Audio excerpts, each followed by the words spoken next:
You're listening to Winnipeg's Classic 107. My name is Simon Rusnak. Next week, a brand new exhibit exploring the artistry and history of Ukrainian dance opens at Oseredok Ukrainian Cultural and Educational Center. In partnership with the Rusalka Ukrainian Dance Ensemble, the immersive presentation features an exploration of the art form while also celebrating Rusalka's illustrious 60-year history. To hear more, I'm joined by Curator Markian Tarasiuk and Alexandra Shkandrij, Curator of Exhibits at Oseredok. Good morning to you both. Good morning, Simon. Thanks for having us. Yeah, thank you so much. So just to get this out of the way right off the hop, Markian, you're a Winnipeg-born multidisciplinary artist now based in Los Angeles. We know each other really well. Not only did we dance together in Rusalka, you also happen to be my brother-in-law. So full disclosure there. Full disclosure to all of your listeners. Yes. Yeah, and Alexandra, we're not related. I don't think. So thanks for coming on the show. Yeah, thanks for having me.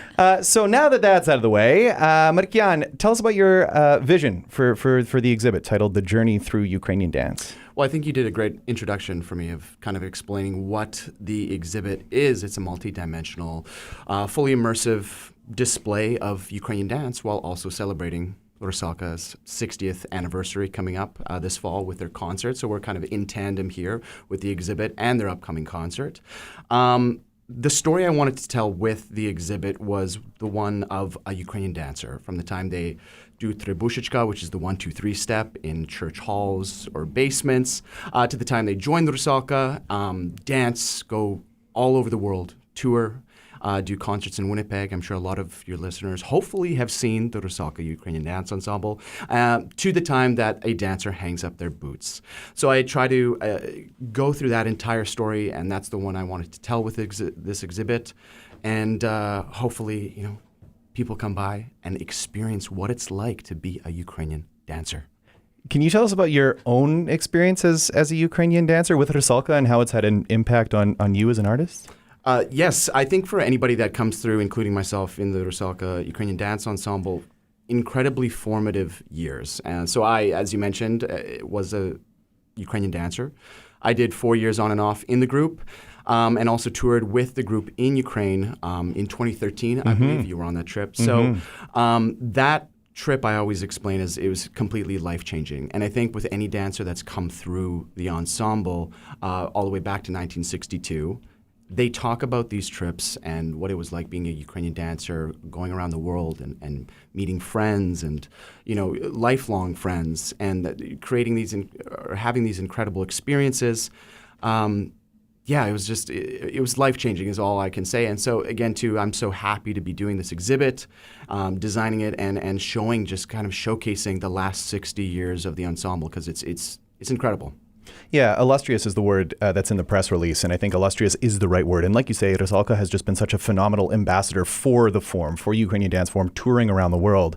Alexandra, we know as members of the Ukrainian community here in Winnipeg that the vibrancy and the resilience and the history of this rich culture and the traditions, but a whole new group of people are just being introduced to the Ukrainian culture, I guess more broadly, beyond pierogies and kubasa, let's say.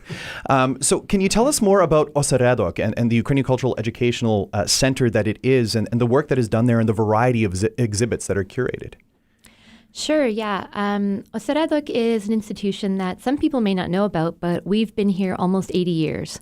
And we have a variety of roles. So we're a library, an archive, a museum, and an art gallery. And we aim to promote and preserve and just share Ukrainian culture and heritage with the community more broadly. So our mandate is a little bit of that education piece.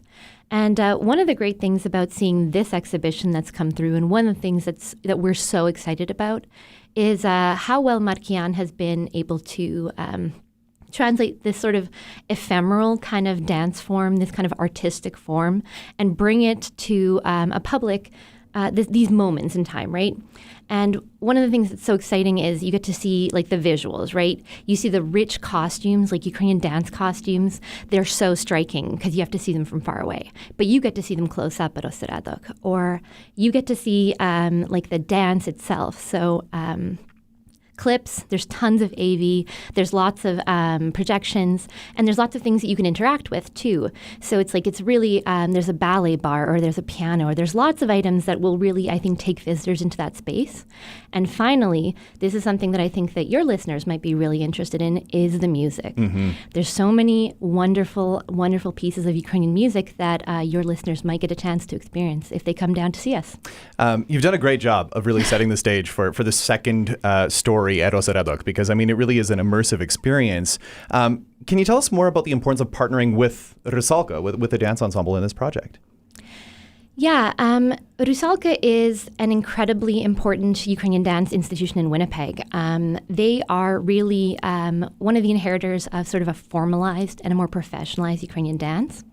And that's something that was really important for a lot of the Ukrainians who came out of sort of post-National Republic Ukraine, who wanted to show that, Ukrainian culture, Ukrainian dance, Ukrainian heritage, this is something that should be taken seriously, that is very important and professional, and is theatrical and should be treated as such. And so we are so pleased and proud to be able to partner with someone like Rusalka and to get a chance to showcase this heritage, which is actually, a lot of Winnipeggers might not know, but Vasily Avramenko and a lot of these incredibly sort of formative Ukrainian dancers who really contributed to the discipline, they owe their history and their legacy to being part of Winnipeg. And Rusalka really, is a great presentation of all of those legacies and traditions. And people can learn more about that by heading down to the exhibit. So they'll just have to go check that out. I know Vasily Avramenko features in the exhibit as one of the forefathers of Ukrainian dance and bringing that to North America. But again, I was going to get you to walk us through the exhibit, but Alexandra did such a great job. I don't know how you're going to follow that up. I don't think I need to talk anymore. That was perfect, and I think that's a big part of it because we were Ukrainian dancers, but a lot of going to Ukrainian dance classes growing up is just doing the steps. There's not really an oral history that's given to you or explained, or it never was to me, really, in this kind of way about what is the history of these dances, what is the background of these dances, and because the diversity of Ukrainian dance is so vast, and all the areas, I think we have eight that we have featured in the exhibit is not even the most of them. I had to just get specific with my curation. But even within those 8 of all the different regions and how different those are, and then we explain in the exhibit what those regions are, how they're different, why those dances looks like this, why one area does faster dances versus an area that does more lyrical dances. It's really... from being a Ukrainian dancer, and if I had this opportunity when I was, maybe a kid or a teenager to go and learn this stuff, I would have been thrilled. So hopefully that's part of the attendance here is young Ukrainian dancers who come and want to be inspired and have a little more history knowledge as well too. We've been talking a lot about the Ukrainian community and young Ukrainian dancers and more senior Ukrainian dancers and those who've hung up their boots and those who are involved in the Ukrainian community. But this also is one of those exhibits that can be enjoyed by the broader community as well, right? Can you speak to that? You don't have to be haven't done your 1, 2, 3s to get there, right? Exactly. No. I really do hope this gets to a broad audience that comes through Oseredok's doors because it's completely accessible. Number one, it's free of charge. We haven't mentioned that.